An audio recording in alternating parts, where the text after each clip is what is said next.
So maybe on that, I see more implication for our inability to understand systems. This, I mean, for the general point. So the generals, I had an experience like with the generals, but in different settings. So we tried to replicate the March model. So this March 1991 model. So this is a project with Torbjörn and Michael Christensen. And then we realized that the order of the updating was quite crucial. And that was sort of, 2 by 2 times 2, so 8 combinations. And Michael eventually nailed it down. It generates quite different kind of behavior. So, I mean, per theoretical, so that's interesting in terms of understanding simulation. But let me just mention a little bit more about order updating. So order, in which the order in which things happen is quite important. And then I realized that has big important relationship with rational choice and sort of heuristics. So can I draw somewhere? I guess I can use this.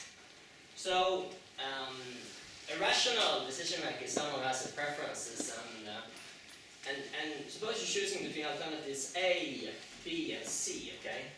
So rationality, in the way it's sort of defined, is that you have some preferences. So it's as if you have a number assigned to each of them. Okay.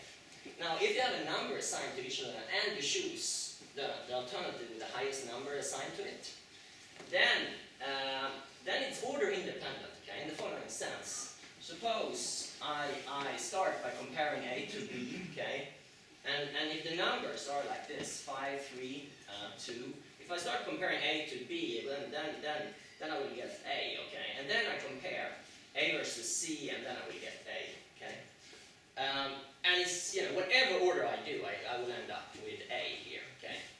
And that is in fact equivalent.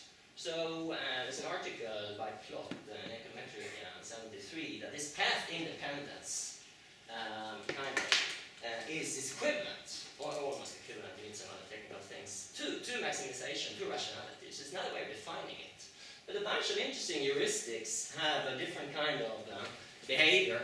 So what's called lexicographic heuristics. So suppose we say A, B, C are 3 guys. And this is the grade. You're going to employ some people, okay? This is their grade and these are the social skills and some kind of index. 76, 78. This is from an experiment by Tversky. So from 1 to 100, okay? Okay, 7 to 2. And suppose you say, okay, grades matter. But social skills also, okay? But, so you say A and B, and you start comparing them. Well, they don't differ enormously on grades. I go for social skills, okay? Let's say. So you're going to have A then, okay? So A versus B, you're going to get A. Then you do B versus C, okay? Again, the grades don't differ much, okay? So you say, whenever they don't differ more by 2, I'm going to go for social skills, and then I'm going to go for B, okay? So A versus B, I had A, and then B versus C, I had B, okay? But then, if it's transitive, you should get, if we compare C to A, you should get A. But we don't, because here, there's a big difference in the grade, okay? So, oh, yeah, we can't sort of ignore this big difference in grade. So now we're going to, in fact, we're going to get C is being preferred to A, so you're going to get intransitive. And so in this system, what you start comparing, it's going to completely determine what's going to end up. So you have this kind of, so if this, and the same thing in voting systems, there's this order kind of thing. So order, if there's this order dependence, is quite crucial. So I thought that was interesting. So we can characterize now with these kinds of tools when it's order sensitive, and this kind of updating for a certain class of heuristics. So let's view alternatively an organization or the brain as a set of computations that being performed, okay? So, because in reality, if we're going to compute, suppose we say that an organization or a brain does act as if they're trying to compute something, okay? But they have to do it in some kind of sequential way, and the thing is also the brain and the organization can't update everything at the same time, okay? It's simply impossible, of course. So you have to start decomposing things. So then sensible ways of decomposing the sort of computational structure can end up with these intransitivities that might look sort of irrational. But now we found out, and I didn't understand that before you went through the slides here, that there is this sort of, if they're not adjacent, okay, then it doesn't matter, okay? Then actually you can't get into these problems. So that suggests that the way we should get to the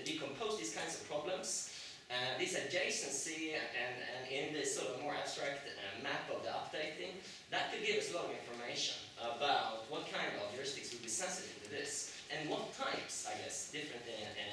So a given system, I guess, is adapted to certain types of problems tends to and then certain kinds of differences in the order updates don't matter, okay? Because they're not adjacent in that kind of way. So I think use this as a theoretical tool to characterize when order dependence would matter then. And then finally, there's an equivalence class here of these updating. So the same set of updating and system generate the same equivalent dynamic. And that's interesting. It reminds me, there is in network literature, in sociology, a quite mathematical part of that, which tried to, at one point, to compare networks, relationships, okay? So say, relationships are networks, okay?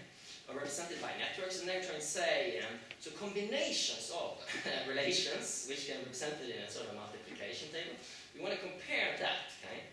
And then I did that by asking what is the homomorphisms, what are the joint homomorphisms of different systems, okay? What we have here is not just sort of networks and so on, but we have these operators on it, and updating and so on. So now we can perhaps go further on that program and start characterizing and comparing. And they created then metrics, so there are sort of distances between per the sort of most stuff you have to sort of combine in order to get them to be equivalent. You have to combine stuff and sort of, like the least amount of stuff we have to change in order to get two systems to be dynamically equivalent, okay? So you can think about it, some kind of measure like that. Let's flip the operations, okay? So first, then we can characterize that these systems are in fact quite dynamically equivalent. They look very different. So that could be interesting. Yeah, so I found this quite interesting. Thanks.